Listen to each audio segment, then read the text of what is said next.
boy QS. We're interviewing the Bad Rabbits. What up? They're here. Hip hop.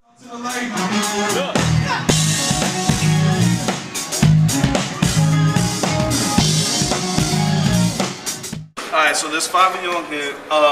Can we go around, everybody name themselves, you know what I mean, what you guys do? I guess we'll start from the right going to the left. And also tell everybody where you guys are from. My name is Dua, aka Sir Dua, from Roxbury, aka Weymouth, Massachusetts. Yeah, I'm a singer. The singer. My name's Santi, I play guitar. Grew up in Philadelphia, moved to Boston and met these guys playing Bad Rabbits now. Salim, play guitar from Boston. Shield, play drums from Boston. And Graham, play bass from New York. Alright, so I was with you guys. You guys kind of describe your music genre as new crack swing, correct?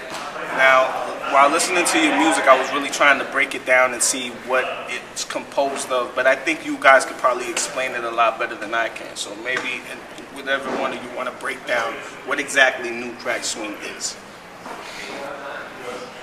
I would say it's mainly just, like, we were just mainly influenced by the New Jack Swing era, you know what I'm saying? Like Teddy Riley, like all that stuff, like the R&B shit that came out in that era, like Bobby Brown, you know what I'm saying, Guy, and I mean, who else was around in that era particularly? New Edition. And, yeah, New Edition, like all that shit back in the day. Soulful, Like, yeah.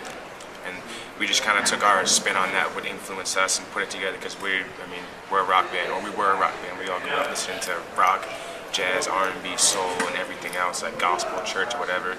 So we just kind of took it and put it into a blender. It's like, yo, it sounds like that throwback shit that people can identify with from that particular era, but it's got a modern, you know what I'm saying, band element edge to it. You know what I mean? There's like certain parts of New Jack Swing genre that we kind of incorporate into our music, and like things that we really were drawn to, kind of like the really catchy hooks, really nice melodies, like smooth vocals, and also like kind of the hard beats behind the songs. And like the whole vibe in that particular era was a party. You know what I'm saying? Now everybody just takes themselves mad serious, you know what I mean? Everybody's like, I'm cooler than you, I'm better than you. It's like, yo, just come to a party, put your dick on a girl's ass, and grind on that shit. You know what I'm saying? Like, that's what it was back in the day, you know what I mean? House party movies was Martin, all those dudes just throwing parties, trying to meet chicks. It's the music is really catchy and addicting, like crack. It's definitely addicting. For all you drug addicts, it's like crack. CDs come with crack in them. We just try to have fun with it too, you know, it's the main element of it. It's just having fun. Alright, so you kind of just mentioned everything that ties it to New Jack Swing. Now, what makes it crack? What makes it different from New Jack Swing altogether that makes it original in your own sound? Well, it's like on that Frank Lucas shit. Like, you know how Frank Lucas came through and grabbed that new raw stuff off the boat. No one knew about it, and he came through and like he sold it to everybody, and like it just like had high demand. So it was something different. It was different than everybody else's stuff in a sense. So we got that fresh, like, you know, new stuff that nobody's heard that we're just trying to push out there. That's pretty much what we're trying to do with this. Alright, so you guys backed up Slick Rick the Ruler, right? I mean, what could you say experiences and things have you learned from all that time spent kind of touring with him? It's just like a humbling experience, you know what I mean? It's Slick Rick, you know what I mean? Like a lot of people would cut their arm off and shit to get a chance to play with Slick Rick, but it's kind of a mixed reaction depending on where you play. We play some places where people just don't want to see Rick with a band because it's, I guess, not throwback enough, and then there's elements where people want to see Rick with the band, you know what I'm saying? So it's been kind of a mixed bag, mixed reaction, but overall it's just been like like I said, a humbling experience just to be a part of it, you know? Definitely a learning experience too. Like, taught us a good amount of like stage etiquette and like, I don't know, kind of just learning songs on the fly because we never really practiced with them ever. So we kind of just listened to the CD, practice, and got up there and played. Just like, you know, having our stage game on point, you know, and, you know, working in like a professional manner, I guess, with like a marquee artist, you know, just kind of getting used to shows like that. Yeah, we were able to play like big venues like BB King's, you know, some big venues. Toad's Place down in Virginia was some, you know, just stuff that we wouldn't really get the chance to play at this point in our career if we weren't with Slick Rick. So it's definitely a lot of learning from that. It was fun. He gives us an opening set too, Yeah, which is obviously fortunate to have that.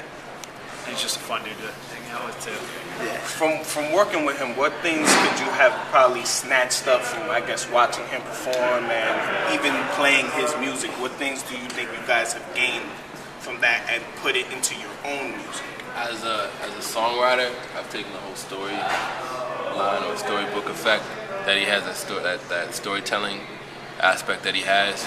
I try to apply that to my songs most of the time. There's a lot of his presence can be comical, so I try to be comical as much as I can be. Yeah, he doesn't take himself too serious. Like He he's a doesn't take jokester, it- so yeah.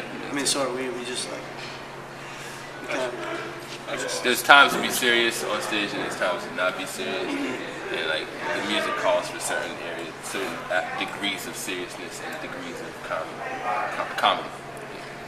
All right, so you guys are working on the project right now, correct? So why don't you tell us about what's going to happen with the project? When's it coming out? What's it going to sound like? Anybody wants? We just finished recording our 7-song EP in Jersey City. We recorded it all summer. Just got it mastered last week. It's gonna be due to be out in the fall. We're really excited about it. Happy with the way it turned out.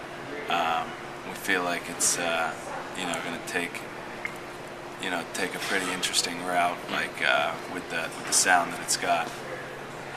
But we're taking steps right now in order to release it, working with karmaloop.com, and basically trying to push it as hard as we can in order to get like a good buzz behind it. And we're really excited for the whole project to come out. We're also going to, before we drop the album, we're going to put out a mixtape beforehand, just to kind of get people interested. So that'll be something. EP's called Stick Up Kids. Awesome. So let everybody know where they can find you guys and where they can find these upcoming projects that you guys are just telling us about. You can look us up at badrabbits.com, and from there you can navigate through any MySpace, Facebook, Twitter. You can look us up. We'll be able to hit you back. We're always on Twitter. We're always on Facebook acting a fool, so you can hit us up. Either way, you'll be talking to anybody in the band at any given moment. All right. Goodfella Radio Hip Hop Series, Bad Rabbits, we gone. Peace.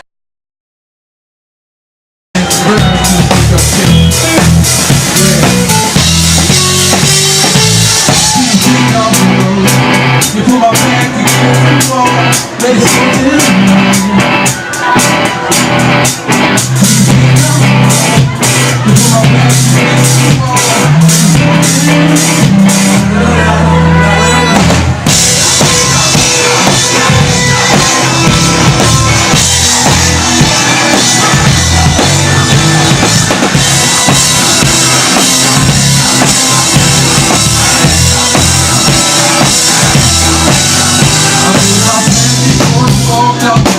I've been